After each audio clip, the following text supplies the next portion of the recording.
Hello dear P U students, ಯಾರೆಲ್ಲ second P U C exam P U C exam 2 ನ ಬರಿತಾ ಇದ್ದೀರಾ. So ಅವ್ರಿಗೆ ಒಂದು KSEB ಕಡೆಯಿಂದ ಒಂದು ಅಫಿಷಿಯಲ್ ನೋಟಿಫಿಕೇಶನ್ ಬಿಟ್ಟಿದ್ದಾರೆ. ಸೊ ಲೇಟೆಸ್ಟ್ ಅಪ್ಡೇಟ್ ಇದು.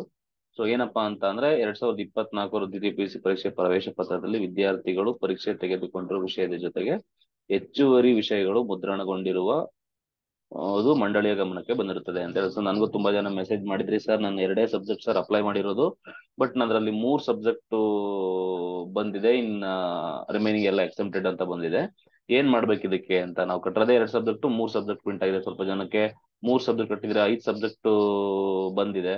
ಸೊ ಅಂತ ವಿದ್ಯಾರ್ಥಿಗಳಿಗೆ ಏನಂತ ಹೇಳ್ತಿದ್ದಾರೆ ಅಂತ ಅಂದ್ರೆ, ಅಂತ ವಿದ್ಯಾರ್ಥಿಗಳು ಯಾವುದೇ ಗೊಂದಲಕ್ಕೆ ಒಳಗಾಗದೆ ಪರೀಕ್ಷೆ ನೋಂದಾಯಿಸಿಕೊಂಡಿರೋ ವಿಷಯಗಳಿಗೆ ಮಾತ್ರ ಪರೀಕ್ಷೆ, ನೀವು ಯಾವ್ಯಾವ ಎಕ್ಸಾಮ್ ಬರಿಬೇಕು ಅಂತಿದ್ದೀರಾ ಆ ಎಕ್ಸಾಮ್ ನ ಮಾತ್ರ ಬರೀರಿ. ಸಪೋಸ್ ರಿಮೈನಿಂಗ್ ಏನು ನೀವು ಬರೆಯಕ್ ಹೋಗ್ಬೇಡಿ, ಅಲ್ಲಿ ಪ್ರಿಂಟ್ ಆಗಿದ್ರು ಕೂಡ, ಯಾವ್ದ್ರಲ್ಲಿ ನಿಮ್ಮ ಹಾಲ್ ಟಿಕೆಟ್ ನಲ್ಲಿ ಅದು ಪ್ರಿಂಟ್ ಆಗಿದ್ರು ಕೂಡ ನೀವು ಎಕ್ಸಾಮ್ ಬರೆಯೋದಿಕ್ ಹೋಗ್ಬೇಡಿ.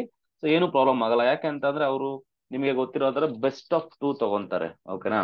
ಸೊ ನೀವು ಎಕ್ಸಾಮ್ ಬರೀಲಿಲ್ಲ ಅಂದ್ರೂ ಪರವಾಗಿಲ್ಲ, ಇನ್ ಫಸ್ಟ್ ಎಕ್ಸಾಮಿನೇಷನ್ 1 ನಲ್ಲಿ ಏನ್ ಮಾರ್ಕ್ಸ್ ಇದೆ ಆ ಮಾರ್ಕ್ಸ್ ನ ಅವರು ಕನ್ಸಿಡರ್ ಮಾಡೋದ್ರಿಂದ ನೀವು ಎಕ್ಸ್ಟ್ರಾ ಸಬ್ಜೆಕ್ಟ್ ನಿಮ್ಗೆ ಪ್ರಿಂಟ್ ಆಗಿದ್ರು ಕೂಡ ನೀವು ಅದಕ್ಕೆ ಬರಿಲೇಬೇಕಾ ಅಂತ ಕಂಪಲ್ಸರಿ ಇಲ್ಲ.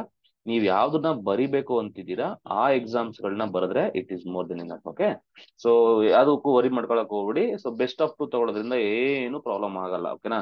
ಸೊ ನೀವು ಈ ಎಕ್ಸಾಮ್ ನಲ್ಲಿ ಕಡಿಮೆ ಮಾರ್ಕ್ಸ್ ತಗೊಂಡ್ರು ಕೂಡ ಯಾವುದೇ ರೀತಿ ಸಮಸ್ಯೆ ಆಗಲ್ಲ. ಸೊ ಹಂಗಾಗಿ ತುಂಬಾ ಜನಕ್ಕೆ ಇದು ಸಪ್ಲಿಮೆಂಟರಿ ಅಂತ ಕನ್ಸಿಡರ್ ಆಗುತ್ತಾ ಸರ್, ನಮ್ಮ ಮನೇಲಿ ಬರಿಬೇಡಿ ಅಂತ ಹೇಳ್ತಿದ್ದಾರೆ ಅಂತ, ಆತರ ತುಂಬಾ ಗೊಂದಲಗಳಿದಾವೆ.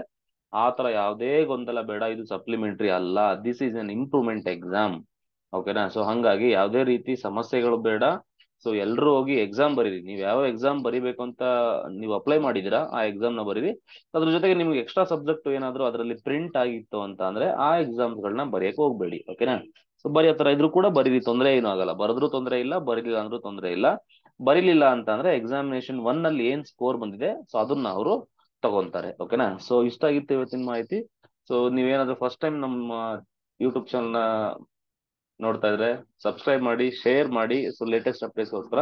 ಸೊ KCET ರಿಲೇಟೆಡ್ ಕೌನ್ಸಿಲಿಂಗ್ ಇರ್ಬೋದು, ಸೊ ಆಪ್ಷನ್ ಎಂಟ್ರಿ ಇರ್ಬೋದು, ಕಾಲೇಜ್ ಸೆಲೆಕ್ಷನ್ ಬಗ್ಗೆ ಎಲ್ಲ ಕಂಪ್ಲೀಟ್ ವಿಡಿಯೋಸ್ ನಾವು ರೆಗ್ಯುಲರ್ ಆಗಿ ಕೊಡ್ತಾ ಇರ್ತೀವಿ. Thank you so much, have a nice day.